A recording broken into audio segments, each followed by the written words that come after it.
Yes, I'm back. I'm back at Gaumont.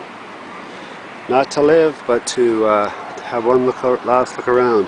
And the building that I'm standing on is the highest house remaining from the street. And I thought that some of these, well, I knew these buildings might still be here, but all the houses behind it now are gone where we shot. And I thought they were going to leave this house here since it's only about 12 years old, but it's been abandoned. This is really dangerous, by the way, but I want to shoot it. And if you see the video, that means I never got hurt. It's not super steep, it's just that it's the tiles are hardly on there.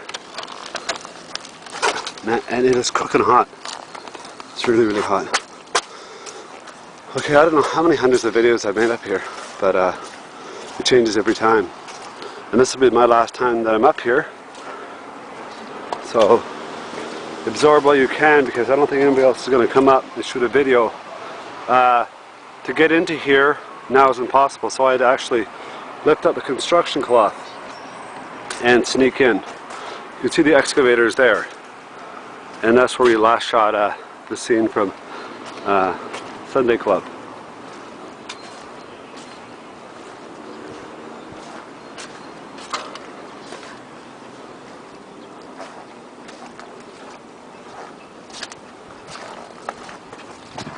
This is where we shot a scene from the documentary.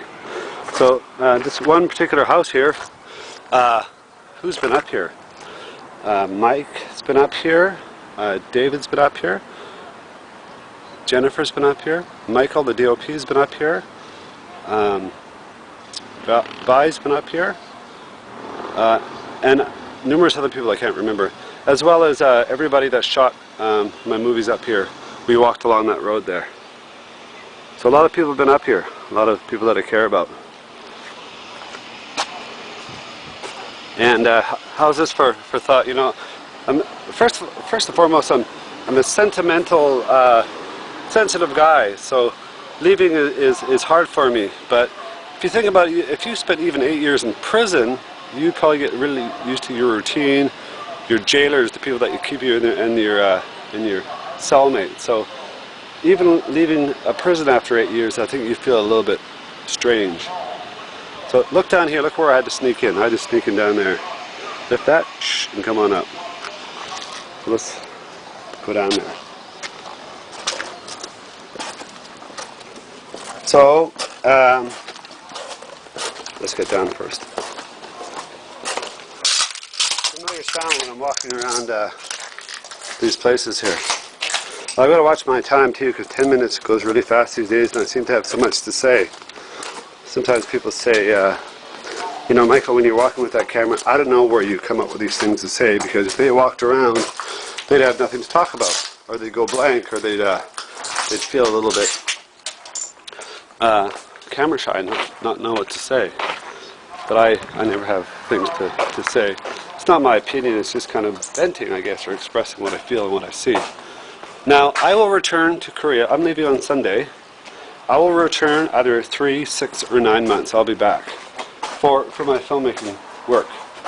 And so, as I make this last video, the first weekend in June, you know, when I come back in 3, 6, or 9 months, none of this will be here. This will be all covered in this filter cloth, but all of this will be all gone. And we'll see the first signs of scaffolding going up for the new buildings. This is too dark for you to see, obviously. Me and lots of friends have been up here.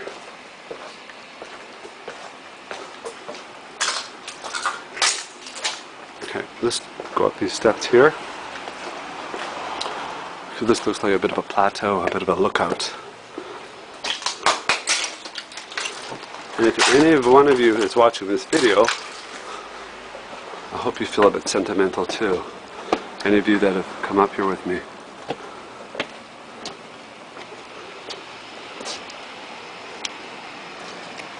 Big fire here, and that must have happened recently.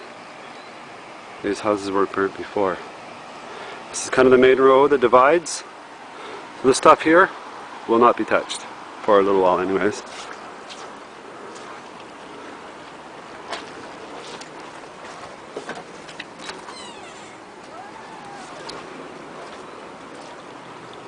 People were cooking in these rooms, sleeping in these rooms not too long ago.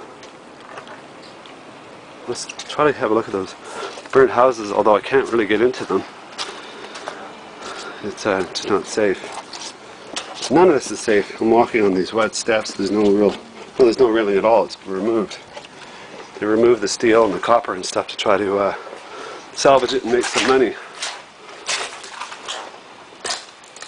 And now that I make this video and I look back at all the other videos that I made, I don't regret, because I can look at those videos and there's actually a way that you can take the raw file of the video out and put it somewhere. So I can look back and I can chronicle from one time to another.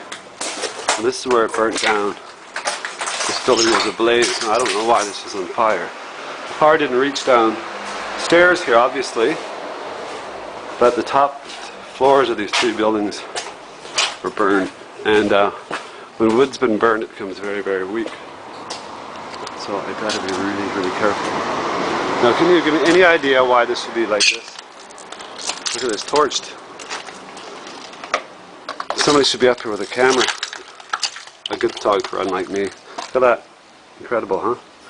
This could be political reasons. It could be people just like physically ranting by making a statement and bringing the fire department up here to basically watch houses burn down in vain, because they know it's just pointless trying to put the fire out.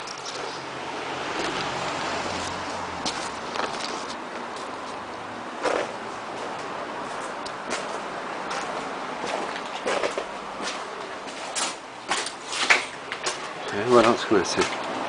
I don't want to really get down there yet.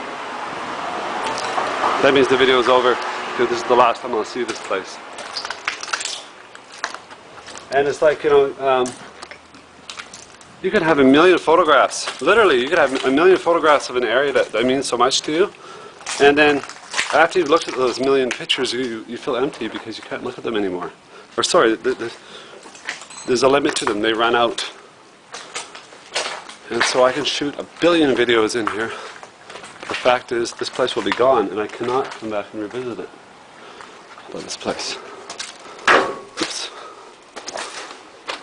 There's no workers in this part. They're at the other end of the construction zone. I don't usually make 10-minute videos of the construction sites, but I'm only making one up here, so I want to make it a long one. It makes me miss the winter. Coming up here, and it was so cold. Shot a lot of videos here in the winter time because it was all very new. I just discovered this area up here being developed or being knocked down. Now it's almost the middle of a hot Korean summer. So if you look at the videos that I made in the winter time, I'm all bundled up in winter jackets, and so are the people that are with me.